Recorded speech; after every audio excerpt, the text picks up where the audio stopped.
Hey everybody, welcome to So with Joe. Today we're picking up where we left off last time, doing a little more on my blanket project, getting the main backing panel worked on. So let's get into it, and we can get into the good news. So we already have some thread up, so I'm going to finish this little corner up. This little corner detail, and then get going on the rest of the line.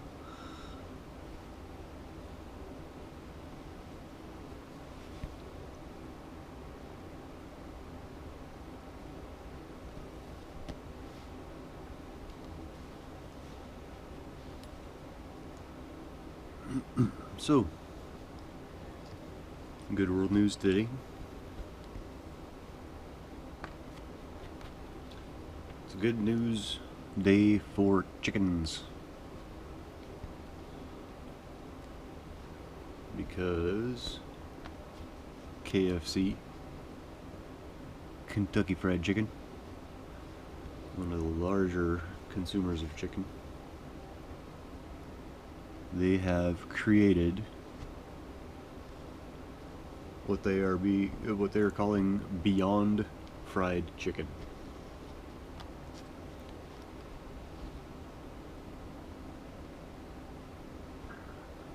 And it's basically a non-meat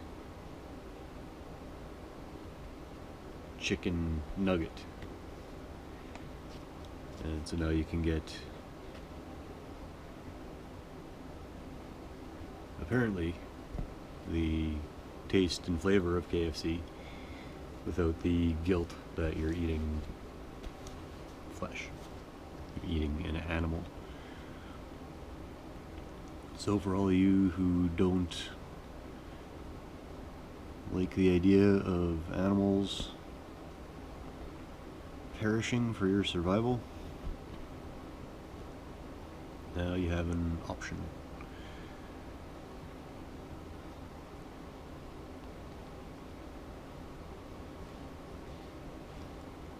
And this was created exclusively for KFC. And I believe it is available now.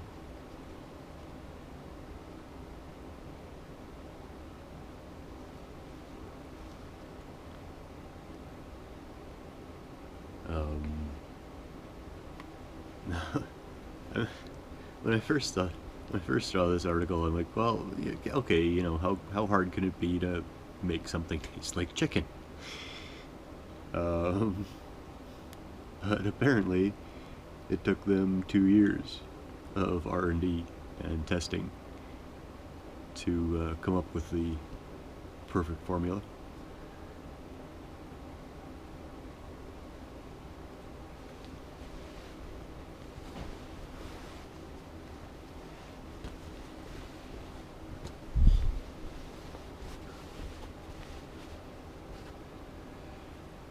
So 2 years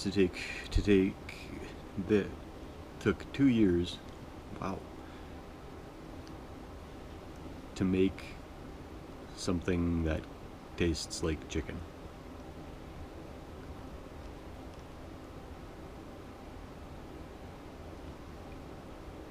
And it seems like probably the main reason that it tastes like the KFC is that they actually fry it in the same oil as the chicken.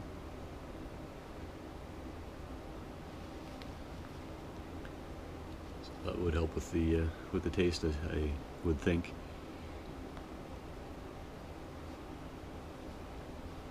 They could be able to put pretty much anything in that chicken oil and it would taste like chicken. But a company like KFC, you don't want to release something that's subpar, because you'll get flamed for it for all of history.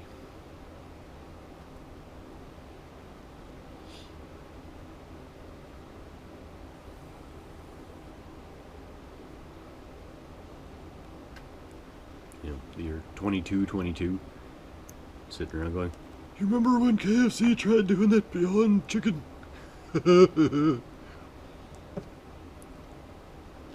Yeah, it's like Crystal Pepsi.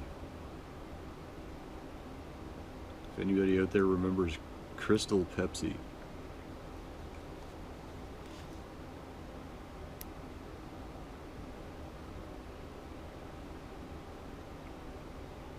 Yeah. That's been a source of mocking for decades.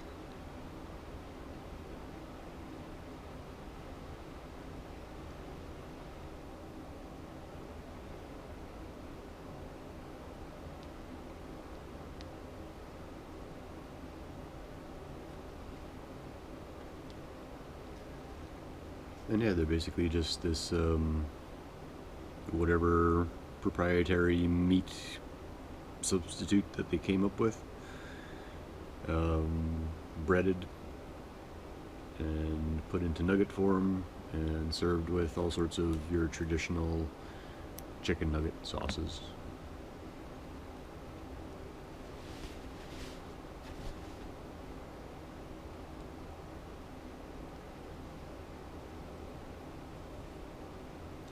So I don't know. I'm interested to try them. Um, Not that I'm against eating meat, but if other people can have that option and it works for them, great.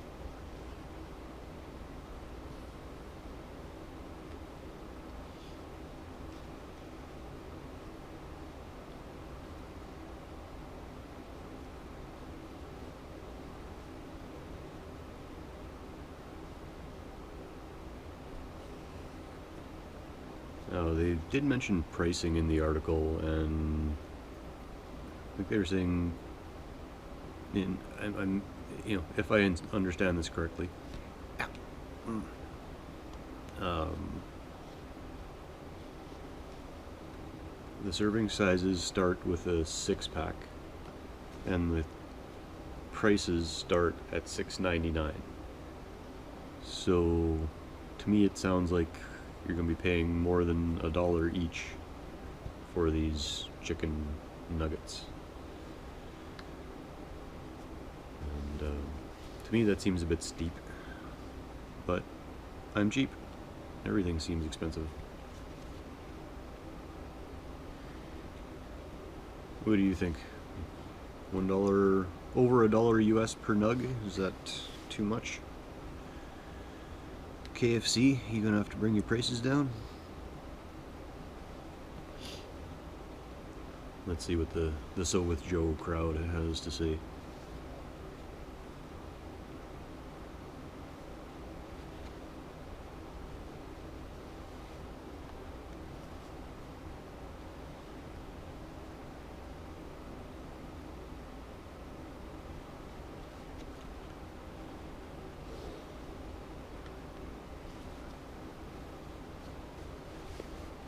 Well, moving from manufactured chicken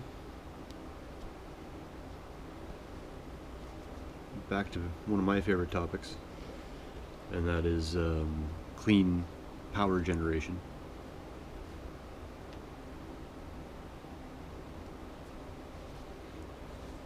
And they have created a new form of power generation, which is basically a seaweed island, but not made of seaweed. It's basically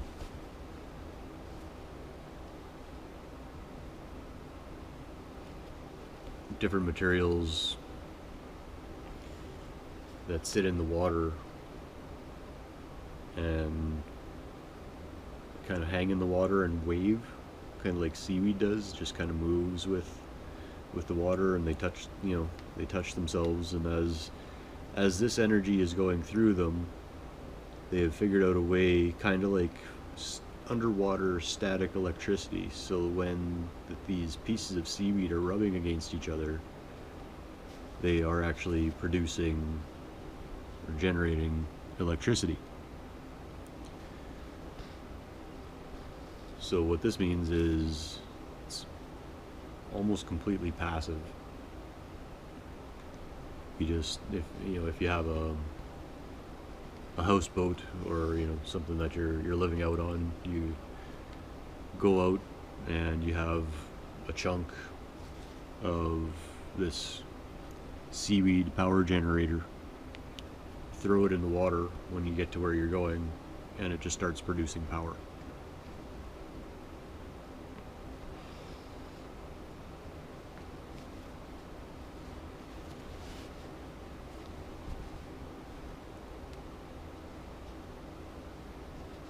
And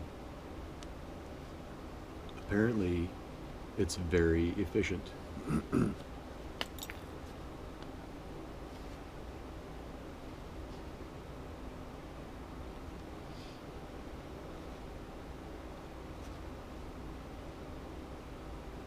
Now, what they call them is an interesting name. It's called a tribo-electric nano generator.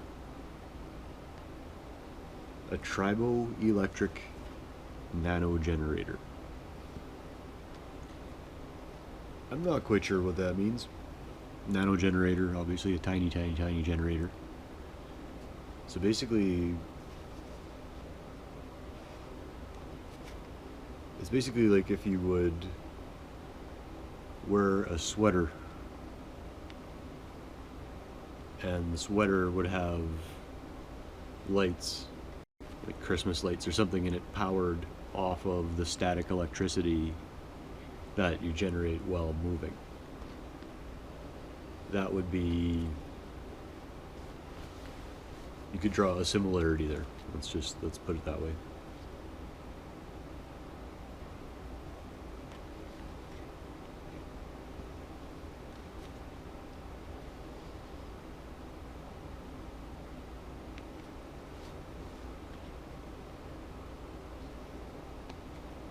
Just in the way that the friction generates high voltage and low current, and these apparently harness that and can power the world. Can power the world on the lazy lapping of the waves. Any water movement.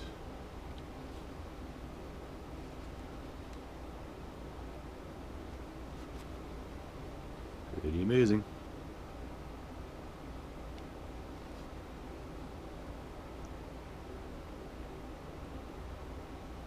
I think the one big thing there is that it's non-directional power, so that no matter what the situation you're in, if there's any movement in the water, there's going to be power generated.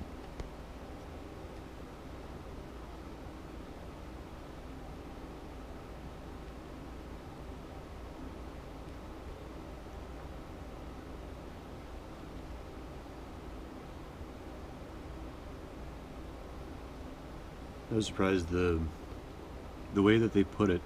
If I remember this correctly, they said they could have an island in the ocean the size of Iowa, and it would power the entire United States.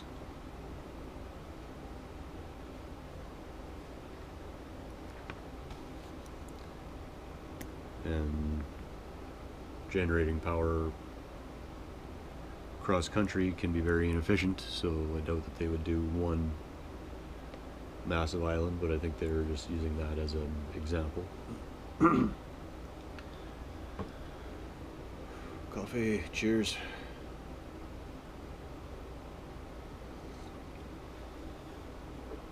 Oh yeah. Alright, more thread. Get on with it.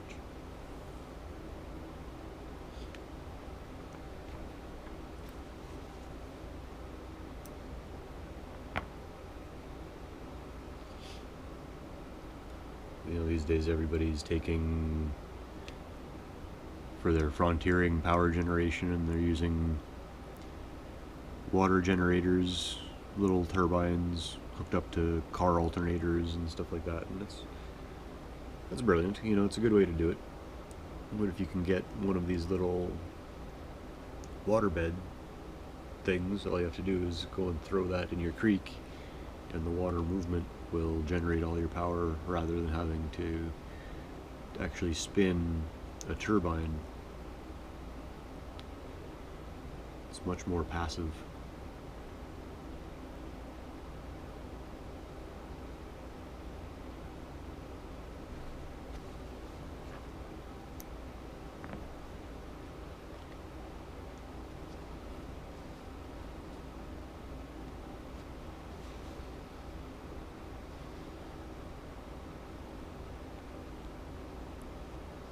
And that's the thing, passive energy. Passive energy is key. If you're using energy that's normally being used by other sources, that's no good either, you know. You need something that taps into constant powers, you know, like tides, like water movement. Winds aren't the same. You don't constantly have wind. You can consistently have wind, but the tides are constant, reliable. That's the thing. If power is reliable,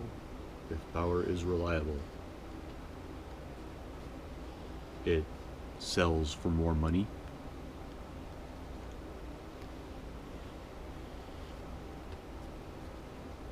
It's the inside power trading glimpse there. If your company is a stable company and, you know, stable workers and stable power output and all these things, then your power is worth more money because whoever's buying it can rely on it. If you get a company that's having worker issues, strike troubles, that sort of thing, the power is instantly worth less. Because if there's a work disruption and there's a power disruption, then there could be a power restoration delay. And trust me, when people are on strike and they're angry, it doesn't matter that the lights are off to everybody. If that person is angry, they're going to take their time. They're going to be like, I don't care if everything in that person's refrigerator spoils, you know, because the company isn't realizing my value, and maybe if the power's off for a little longer, they would.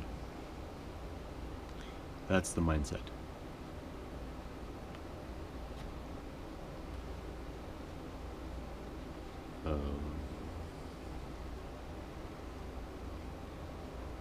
It's amazing how fragile the electric system is in the world. There's so many places that if you would take out one power line, you would, you know, an entire, if not an entire country, an entire chunk of a country is instantly black, and black for a long time.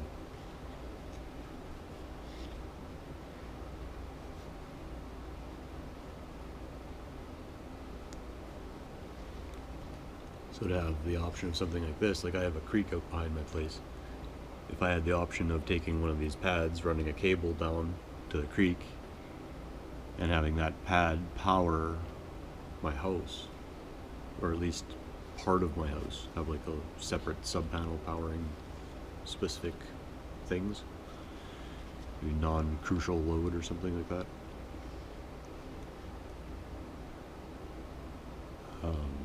that'd be massive, you know. Yeah, I could go with the solar shingles like I was talking about in the last episode. And that would probably go a long ways to powering the house. But then you do something like this, throw the little tribo-electric nano generator Seaweed units into the water there, and use power of water and gravity, water movement, to generate power.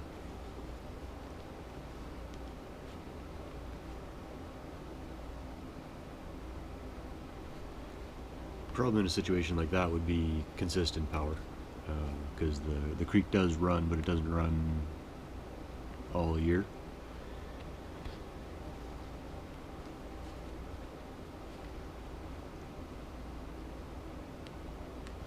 So springtime it moves a lot, summertime a bit, fall time not as much, and then wintertime it's frozen over.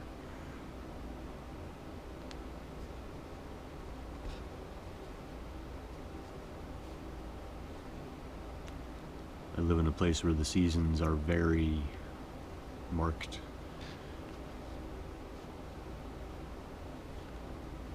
Your entire life changes season to season. You spend half of your life getting ready for the next season.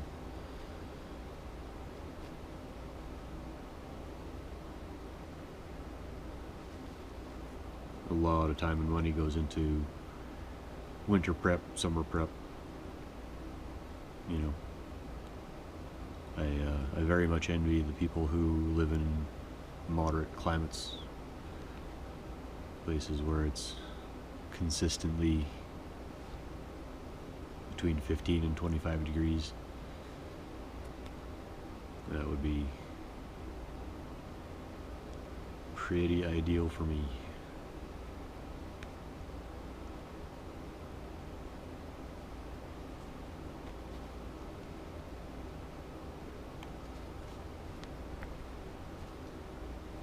Right.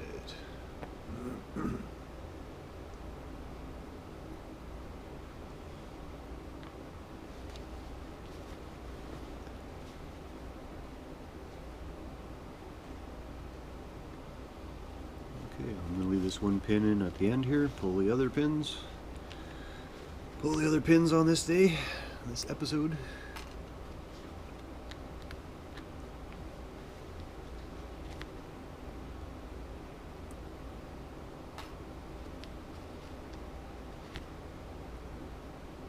This is coming along very nicely. I'm quite happy with the way this blanket project is coming out, and just so everybody knows, if you're watching this, I have never done this before. If you're thinking, man, that blanket's turning out nice, I have never done this before. So if you've been sitting there wanting to try something like this, just do it. You can always take seams out. You can always redo it if you want to, if you need to, if it bothers you that much. Most of the time, it's not that important, so don't worry about it. Let's see the reveal. Pardon me. Wow. Alright. There it is. The corner detail turned out okay. Maybe not the best there, but it's alright. And yeah, this blanket is getting blankety. I like it. A couple more panels on this end. Make it a little longer, maybe one more layer to make it a little wider. Right now it's probably about 5 feet by 3 feet. That's not bad, but I'm 6 feet, over 6 feet, so I like having a blanket that I can wrap over me. I'm just going to repin this to keep it a little nicer.